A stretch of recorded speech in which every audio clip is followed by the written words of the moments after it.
Fala pessoal, sejam muito bem-vindos à série Peptídeo, os dois lados da moeda. Hoje nós vamos falar sobre o peptídeo ocitocina, tá? A ocitocina é um peptídeo de 9 aminoácidos produzida no hipotálamo e foi descoberta em 1953 pelo professor Vincent Duvineau, que acabou sendo Nobel de Química em 1955. Ela é chamada de hormônio do amor, o hormônio do vínculo, hormônio da confiança, mas a ciência é muito mais complexa e fascinante do que esses rótulos sugerem. Essa aula vai apresentar o que a ciência realmente sabe sobre a ocitocina, especialmente no contexto do uso recreativo, né? Separando o que é ciência do que é hype. Se você já ouviu falar que a ocitocina é a droga do amor, ou que ela é equivalente ao MDMA, que é uma droga usada, né, que é o êxtase, prepare-se, porque essa revisão completa de evidência científica vai te surpreender. Vamos lá começar essa aula aí. Bom, do mecanismo molecular, né, a gente tem alguns pontos chaves. A gente tem o receptor de ocitocina, que é acoplado à proteína G. Ela tem aí 7 domínios transmembrana, tá? E após a ligação da ocitocina no seu receptor, ela acaba ativando a fosfolipase C, que acaba liberando cálcio do retículo endoplasmático.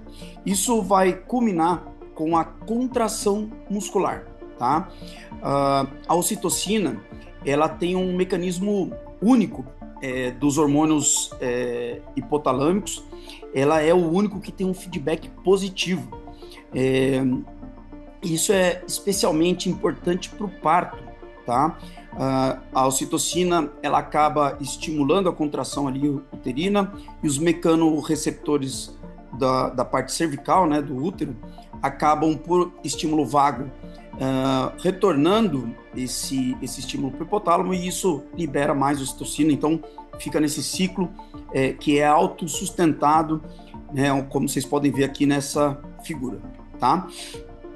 A ocitocina está presente não só no útero, mas também em glândulas mamárias, no cérebro, em várias regiões, aliás, do cérebro, como a amígdala, hipocampo, núcleos accumbens, o córtex pré-frontal, e ainda no coração e nos rins. A gente vai ver a importância em cada um desses lugares. O ponto-chave, né, é que a ocitocina ela é liberada como um pré-hormônio pelos os neurônios magnocelulares, tá? Que, na verdade, eles são os neurônios ali da neurohipófise ou hipófise posterior. E também ela tem uma liberação pelos neurônios parvocelulares, que são projeções cerebrais ali do hipotálamo, e ela vai ter uma neuromodulação central. E isso influencia algumas coisas como comportamento social, medo, recompensa,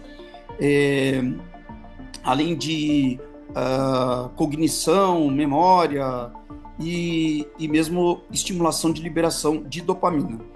Ela tem alguns gatilhos, né, para ser liberada, como a dilatação cervical, como eu já tinha dito, a própria sucção mamária é um estímulo também para a liberação de ocitocina, estímulos psicológicos positivos, toque, contato visual e o próprio orgasmo. E a gente tem também inibidores dessa liberação, que seriam o estresse crônico, o medo, a dor intensa. Todos eles acabam aí suprimindo a liberação de ocitocina. A ocitocina ela foi liberada pelo FDA em 1962, né, com indicações precisas, né, como indução de trabalho de parto e hemorragia pós-parto. Tá? Os estudos mostraram aí grandes resultados nesses casos, tanto na indução aí do parto por via vaginal, quanto mesmo na redução de mortalidade em mulheres pós-parto que começam a ter sangramentos uterinos. O paradoxo sexual da ocitocina vem do abismo translacional que a gente sempre fala, né? Nos estudos pré-clínicos, a ocitocina, ela facilita o comportamento sexual copulatório, né, nos ratos, em coelhos e carneiros. Ela diminui a latência para ejaculação, retarda exaustão sexual, e ela tem mecanismos bem documentados na área pré-óptica medial, tá? Que é esse MPO aqui, e também na área tegmentar ventral, tá? Nos estudos em humanos, ela não conseguiu provar o mesmo efeito. Então, a gente tem alguns estudos, como o de Kruger, de 2018, tá? Que não conseguiu mostrar efeitos sexuais. Também tem o estudo de Muin, 2015, que ele usou tanto a ocitocina quanto o placebo, e o que ele viu é que foi igual, né, o resultado. E a gente tem ainda uma revisão de 2014 do Bennion, que mostrou que os resultados aí entre os sexos ele foi bem inconsistente, tá? E aí a gente fica pensando, né, por que dessa falha? Se funcionou tão bem nos animais, por que falhou nos humanos? E algumas hipóteses foram sugeridas, como, por exemplo, a barreira hematoencefálica. A ocitocina, ela é hidrofílica, então ela não vai atravessar facilmente essa barreira. E a via estudada intranasal, ela tenta contornar esse problema, fazendo com que ela seja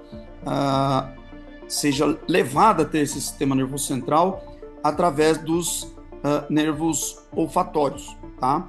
Mas a biodisponibilidade cerebral, ela continua questionada. Os estudos não conseguiram mostrar muitas coisas. Então, a gente vai ver aí nos próximos slides como que isso aconteceu. Bom, outra coisa importante, né, como eu disse no começo, a ocitocina, ela é muitas vezes relacionada aí com êxtase, que é o MDMA, tá? Por isso ela é chamada como hormônio do amor também, assim como o êxtase é chamada de droga do amor.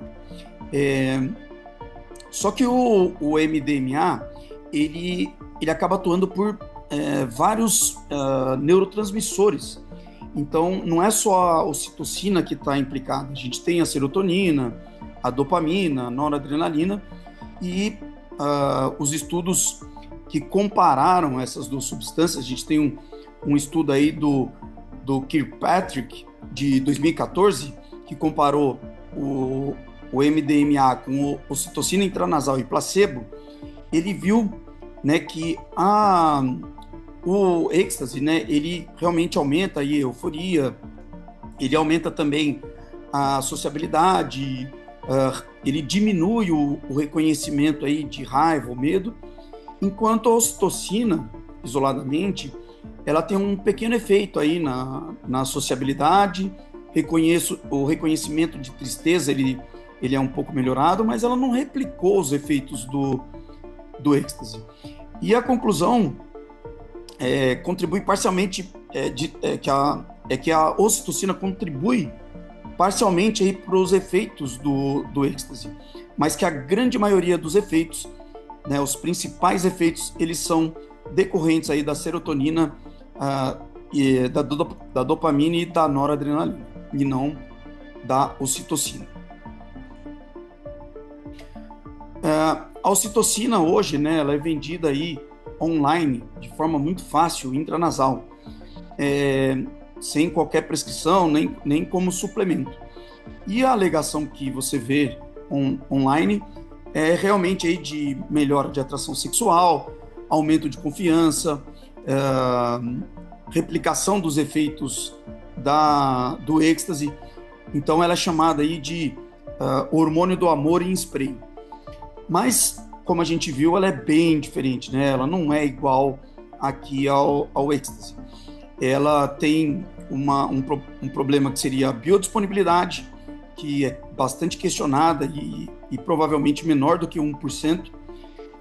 Ela tem um outro problema que nos estudos em humanos os efeitos sexuais não foram confirmados, né, aquele estudo de Kruger. Os efeitos sociais, eles são muito menores do que a gente viu em animais, e até muito menores do que até comparado aí com o MDMA. E ela tem um risco, né, muito grande, porque como ela é vendida de forma online e por mercado negro, a gente não sabe a pureza, a gente não sabe a segurança, a gente não sabe o potencial de abuso. Então a gente tem aí bastante coisa que pode interferir, né, nessas drogas que são vendidas online. Tá? Então é muito importante que a gente tenha consciência que a ocitocina ela não vai causar tudo isso. Então, se você está tendo esses efeitos, muitas vezes não é só a ocitocina que tem ali. Aqui nesse slide a gente tem aí uma revisão aí dos efeitos da ocitocina em ansiedade social e depressão. A teoria ela é bem plausível, né? A ocitocina ela inibe a amígdala, então isso reduziria o medo, ativa o núcleo accumbens, então isso teria uma recompensa social, com melhora de cognição social no córtex pré-frontal. Então, assim, o mecanismo ele é bem sólido, mas a gente tem aí o que, na realidade clínica, as coisas não são bem assim. A gente tem uma revisão sistemática de 15 estudos randomizados, que foi realizada por Cagna em 2019, onde ele viu que a heterogeneidade dos estudos, ela foi bastante grande e o resultado completamente inconclusivo, tá? Tem um estudo de Vokin de 2021, onde ele analisou o efeito no transtorno de ansiedade social. E ela teve um pequeno efeito aí em tarefas específicas, com um benefício clínico bastante limitado, né? E aí a gente volta à pergunta do porquê a falha, né? Talvez a biodisponibilidade cerebral seja inadequada, talvez a diferença aí de resposta sem falta de biomarcadores para a gente ver o que está acontecendo de verdade, o tamanho pequeno das amostras, né, dos estudos, ou simplesmente a falta de especificidade da ocitocina nos receptores. Então a gente tem uma evidência aí inconclusiva, né, apesar do mecanismo bastante plausível, tá? Então os resultados clínicos eles não acompanham a expectativa que a gente tem dos estudos pré-clínicos. Aqui, em relação ao TEA, né, que é o transtorno de espectro autista, a gente teve inicialmente estudos pequenos, mas com resultados positivos, né, como o de Gastella, de 2010, onde a ocitocina foi administrada em pessoas com esse transtorno de espectro autista e teve uma melhora no reconhecimento facial. E um outro estudo de DEDS, de 2014, onde ele viu uma melhora na responsividade social. Então, isso deixou todo mundo bastante entusiasmado, né, para o tratamento dessas condições, mas aí foi feito um grande estudo, né, um estudo bem desenhado, um estudo controlado por placebo, duplo cego, que é do SICT, de 2021, e nesse estudo não teve melhora em nenhuma das medidas que foram feitas aí no transtorno de espectro autista. Então o resultado foi decepcionante e a partir disso viu-se que não há realmente benefício, né? Estudos pequenos, eles têm um poder muito limitado, tá? Esses dois estudos aqui, nós estamos falando de 34, 50 crianças. Aqui no estudo de SICT, a gente já tem 299 crianças, então já tem um poder estatístico muito maior. E aí a gente tem os potenciais de abuso aí, né, da ocitocina. Primeiro, que a ocitocina, ela também é estudada como um peptídeo, né, que pode reduzir, na verdade, o consumo de drogas. Então, estudos em animais mostraram aí que quando a gente usa a ocitocina, os animais eles têm uma diminuição da autoadministração de morfina, de cocaína e de álcool.